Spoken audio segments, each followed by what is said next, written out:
Estamos de volta com o Fé na Vida para todo o Brasil nesta sexta-feira. Muito obrigado mais uma vez pela sua companhia. Eu prometi divulgar aqui uma pesquisa rapidinho, uma pesquisa sobre a questão lá do aborto, que foi realizada pelo Datafolha.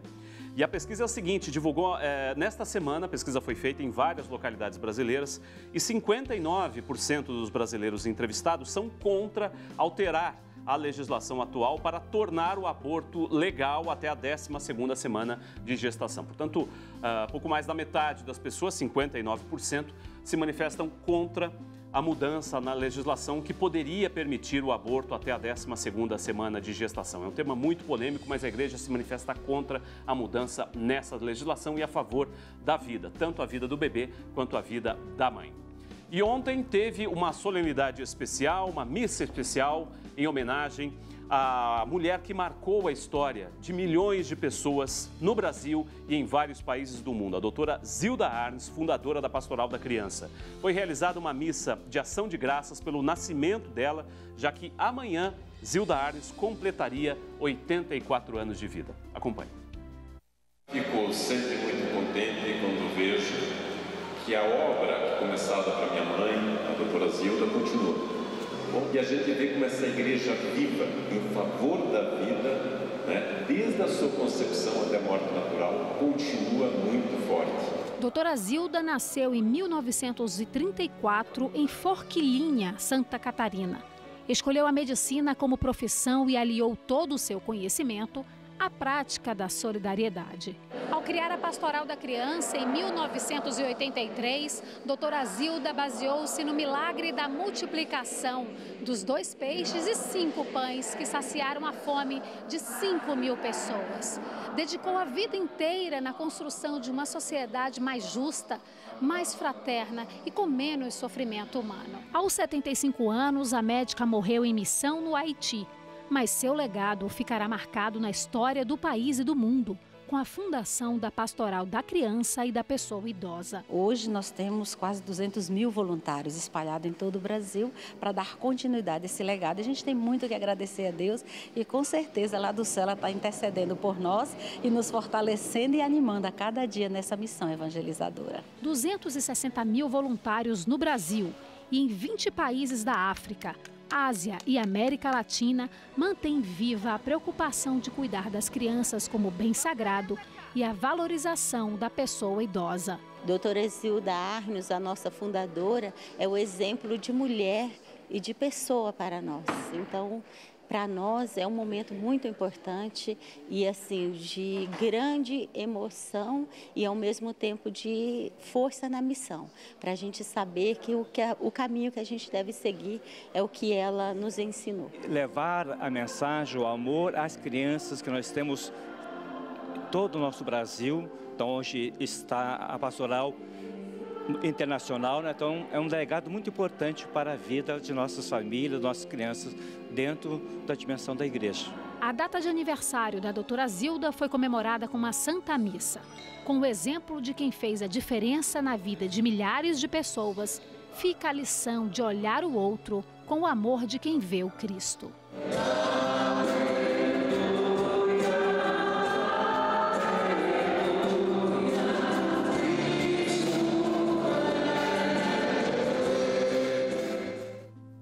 Toda a homenagem à Vale da doutora Zilda Arnes. Eu estou aqui com o Renato Folador. Tudo bem, Renato? Tudo bem, bom dia, Rodrigo. Bom dia, obrigado pela sua presença aqui no Fé na Vida. Renato Folador é um grande especialista em finanças pessoais, em previdência, fala muito sobre a questão da previdência complementar ou os planos de previdência privadas, e vai poder explicar para a gente um pouco dessa questão, inclusive você que está sintonizado pelo Facebook, porque hoje estamos transmitindo também nessa plataforma, pelo Facebook, nessa rede social, você pode fazer perguntas aqui na nossa transmissão ao vivo por lá. Então já faça sua pergunta sobre investimentos para o futuro, planos de previdência, enfim, o Renato vai tentar responder aqui as suas perguntas também. Renato, mas acho que a pergunta principal que todo mundo se faz é em relação se vale a pena realmente neste momento investir num plano de previdência complementar diante dessa incerteza que a gente tem em relação à previdência oficial, não é? É verdade. Diante de toda essa incerteza com a reforma da Previdência, nós temos que ter um plano B. Porque a reforma da Previdência sempre é feita não para melhorar benefícios ou para diminuir contribuições. Ao contrário, E eu digo sempre que a Previdência Social brasileira ela vai acabar se estabilizando em 3 salários mínimos, que é o que ocorre no mundo todo. Então, quem imagina, no final da carreira, está ganhando mais do que 3 salários mínimos, que daria uns R$ 2.800 hoje, precisa de previdência privada. Eu diria que também quem ganha menos de R$ 2.800, ou no final da carreira, sonha estar ganhando R$ 2.800, precisa de previdência para ter um plano B, porque nós nunca sabemos como que a economia no Brasil vai se comportar e não temos condições de prever daqui a 10, 15, 20 anos se nós ainda teremos um INSS equilibrado financeira e economicamente. Então, a previdência privada ela é absolutamente necessária para a sociedade brasileira. Para qualquer trabalhador, seja formal, seja informal, seja autônomo, tem que ter o plano B de nome Previdência Privada. De forma bem simples, Renato, existem 2 planos de previdência mais procurados, né? São os mais buscados no mercado, que tem siglas ali, né? PGBL e VGBL. Qual que é a diferença entre esses 2 planos? Pois bem, PGBL quer dizer Plano de Geração de Benefício Livre. Mas para o telespectador é importante a primeira letra. P de PGBL é para quem tem patrão, para quem tem carteira assinada, para quem recebe o salário no fim do mês.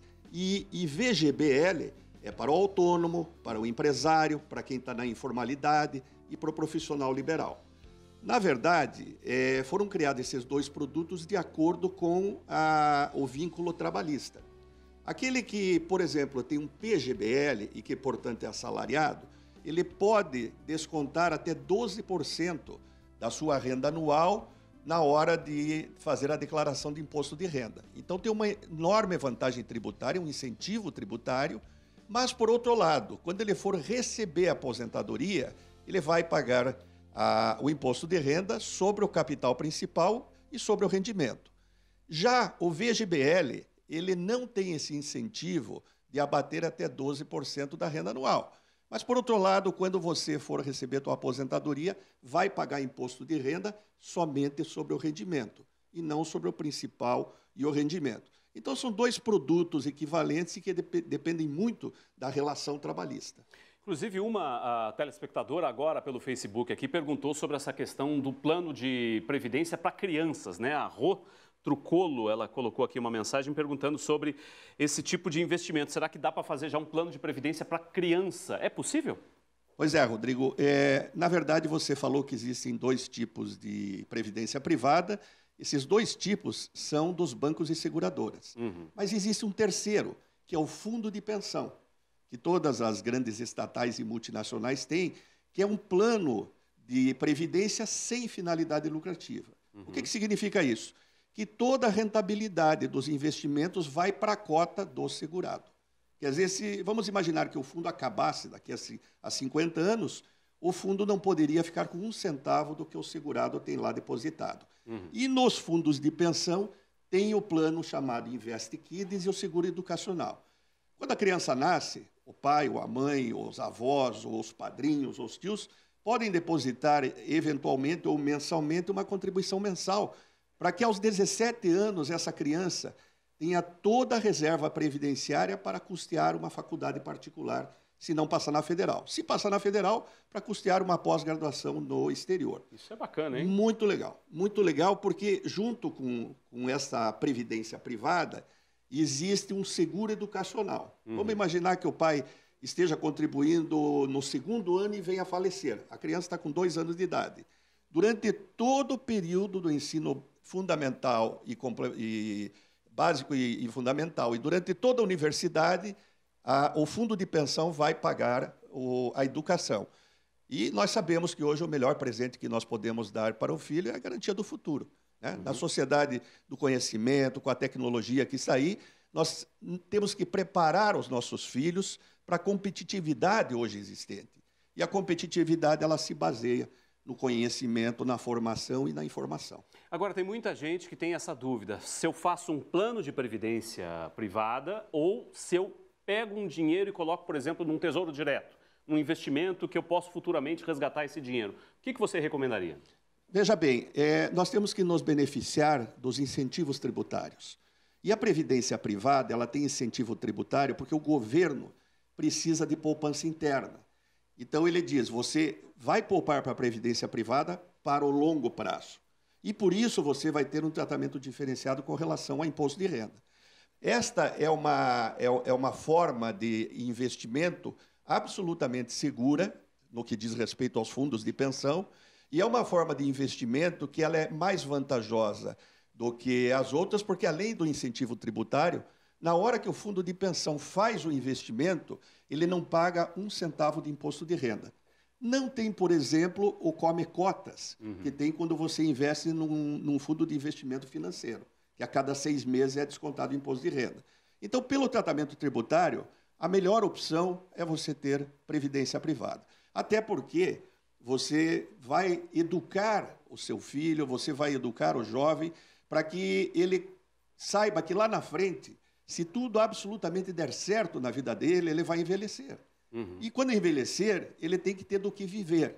E se nós não tivermos, diria, uma aposentadoria boa do INSS, nós sabemos que não vai existir mais essa aposentadoria boa do INSS no futuro, ele tem que ter esse plano B.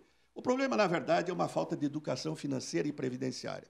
O governo que deveria fazer isso não alerta. E as pessoas, hoje, na atual geração de trabalhadores que estão próximos da aposentadoria, eu recebo centenas por mês lamentando, se lamuriando, porque não foram alertados de que tinham que ter um plano B. Temos aqui participações, olha só, o Cristiano Cademartori, ele pergunta aqui, e ele fala, né, eu tenho 39 anos, ainda compensa fazer uma previdência privada a longo prazo? E quanto que eu precisaria investir para ter um ganho razoável aos 60 anos? Então, imaginando que ele tem já perto dos 40, quer investir mais ou menos 20 anos, vale a pena ele ainda entrar num plano de previdência? Olha, mesmo que a pessoa tenha 60 anos, vale a pena investir. Por quê? Porque a longevidade está aumentando. Quem chega aos 60 anos tem uma expectativa de sobrevida de 27 anos, segundo o IBGE. Então, veja bem, se ele contribui dos 60 aos 70, ele contribui por 10 anos e vai receber a aposentadoria por 17 anos. Basicamente, 2 fatores fundamentais em previdência privada, tempo e dinheiro. Quanto mais você tem um, menos precisa do outro. Vou dar um exemplo aqui. Uma pessoa que começa a contribuir para uma aposentadoria aos 65 anos, com 25 anos, ela vai contribuir com R$ 275 para receber R$ 3.000 de aposentadoria. Outra pessoa, para a mesma aposentadoria, na mesma época e com o mesmo valor, se começar 10 anos depois, aos 35 anos, vai contribuir com o dobro, R$ 550. Por que isso? Porque não é só os 10 anos de contribuição de diferença, são os 10 anos de juros.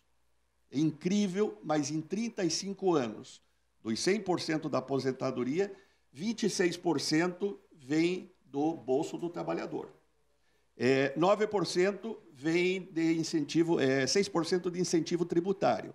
E incríveis 69% vem dos juros do mercado financeiro. Que é a grande diferença entre a previdência privada e a previdência do INSS, onde não existem reservas e não existe investimento.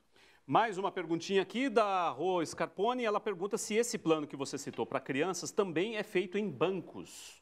É disponível esse tipo de investimento para criança em bancos, em instituições financeiras? Ele existe em bancos, mas, como eu disse, o banco, na hora que você faz o investimento, o banco primeiro ele aplica o teu dinheiro com o CNPJ dele. Então já existe o risco da instituição financeira quebrar.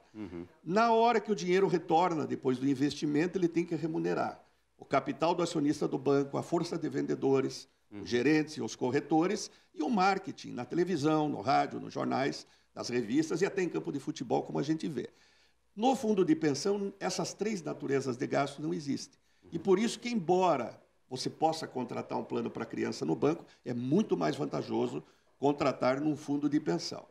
E aí, falando um pouco do banco, sempre eu acho interessante contar as pegadinhas do banco. Primeiro lugar, instituição que você fizer a previdência privada tem que ser sólida. Né? Afinal de contas, você vai se aposentar daqui 20, 30 anos, ela tem que continuar existindo. Segundo lugar, preste atenção na taxa de administração financeira.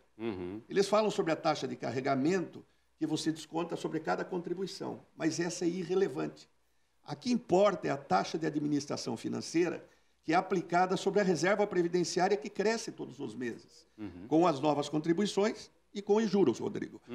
Olho na taxa de administração financeira. A terceira dica que eu dou, presta atenção na rentabilidade dos últimos 5 anos. Rentabilidade passada não é garantia de rentabilidade futura, mas mostra quem é mais competente na gestão. E, por fim, quando você começa um plano de previdência, eu digo que a idade hoje que eu interpreto como a adequada para se aposentar é 65 anos. Quanto mais longe você tiver da aposentadoria, mais percentual aplicado em fundo de ações você tem que ter. As pessoas dizem, não, eu quero segurança, aplicar só no Tesouro Direto. Existe possibilidade de você aplicar em fundo de ações através do plano de previdência, que são absolutamente conservadoras e no longo prazo vão render muito mais. Tá certo. Renato, muito obrigado pelas suas dicas, pela sua participação. Volte sempre aqui no nosso programa. Valeu. Estou à disposição também dos telespectadores aí, Valeu. Se tiverem alguma outra dúvida. Muito obrigado. Renato Folador, especialista em finanças pessoais. Vamos conferir agora a agenda católica para esses próximos dias. Veja só.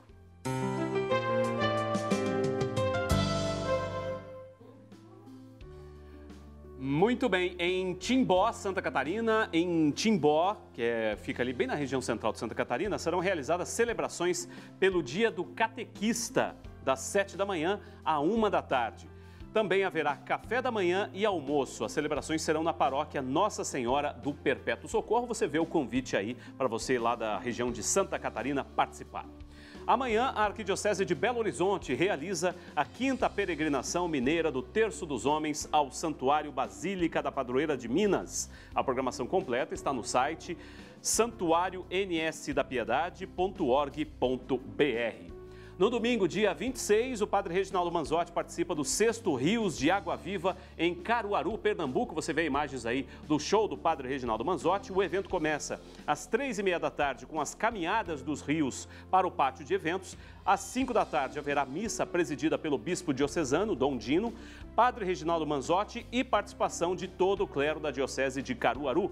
E às 7h30 da noite tem show com o Padre Reginaldo Manzotti. O evento será no pátio de eventos Luiz Lua Gonzaga, que fica no bairro Nossa Senhora das Dores, em Caruaru, lá em Pernambuco. E no próximo domingo, dia 26 de agosto, é comemorado o Dia do Catequista. E o presidente da comissão para a animação bíblico-catequética da CNBB, Dom José Antônio Peruso, afirma que ser catequista é muito mais uma vocação do que uma funcionalidade. O arcebispo de Curitiba deixou uma mensagem especial a todos aqueles que receberam o chamado de Deus. Para ele, ser catequista não é apenas exercer algumas atividades em um horário programado, mas sim uma maneira de internalizar, de levar para dentro de si o que crê, o que professa e depois partilhar com quem precisa aprender a crer e professar. Nós da obra Evangelizar queremos parabenizar também todos os catequistas. O arcebispo de Brasília e presidente da CNBB, cardeal Sérgio da Rocha, está em Medellín, na Colômbia, para participar da celebração do 50º aniversário da 2ª Conferência Geral do Episcopado Latino-Americano. A celebração vai até domingo. A Conferência Medellín colocou o tema da pobreza na teologia e na pastoral. E a gente encerra o programa desta sexta-feira e esta semana também toda especial aqui da TV Evangelizar com um poema dedicado à médica sanitarista Zilda Arnes, que completaria 84 anos neste sábado. Uma homenagem à fundadora da Pastoral da Criança, que ajudou a salvar milhares de vidas no Brasil e no mundo. E com essa homenagem a gente encerra o Fé na Vida de hoje. Muito obrigado pela sua audiência. Beijo, abraço. Amanhã tem o Fé na Vida especial de sábado e segunda-feira estamos de volta com você. Valeu, pessoal. Até mais. Deus fez o mundo perfeito, com a riqueza bem distribuída e com a harmonia de um jeito que todos pudessem viver de bem com a vida. Mas eis que algumas pessoas começaram a semear a ganância, guardando para si as coisas boas e empurrando a maioria para a mendicância. As trevas se instalaram sem piedade na alma do mundo. A escuridão, a desigualdade foram cortando fundo, como a corda sempre arrebenta do lado dos mais fracos. Velhos e crianças foram empurrados para os buracos. e muita dificuldade o povo enfrenta. Mas Deus, como o Pai bondoso que é, mandou para a terra uma estrela em forma de mulher para enfrentar essa guerra. E a estrela Zilda Arnes foi irradiando a sua luz pelas periferias famintas, guiada por Jesus. E a nossa estrela pastora foi acolhendo os injustiçados, semeando a sua luz redentora, semeando esperanças para as pessoas idosas e para as crianças. E a estrela Zilda Arnes plantou as pastorais maravilhosas, a pastoral da criança e a pastoral da pessoa idosa. Para ajudar no trabalho, ela regimentou lideranças. E o amor foi sendo colhido na árvore da união, e o amor foi sendo distribuído para alimentar cada coração. E eis que Deus chamou a nossa estrela pastora para junto dele no céu, e de lá ela intercede pelo seu rebanho, que na terra não ficou ao léu. Hoje temos o compromisso de não deixar a luz apagar. Vamos o trabalho reforçar e manter na luz da nossa estrela o sorriso.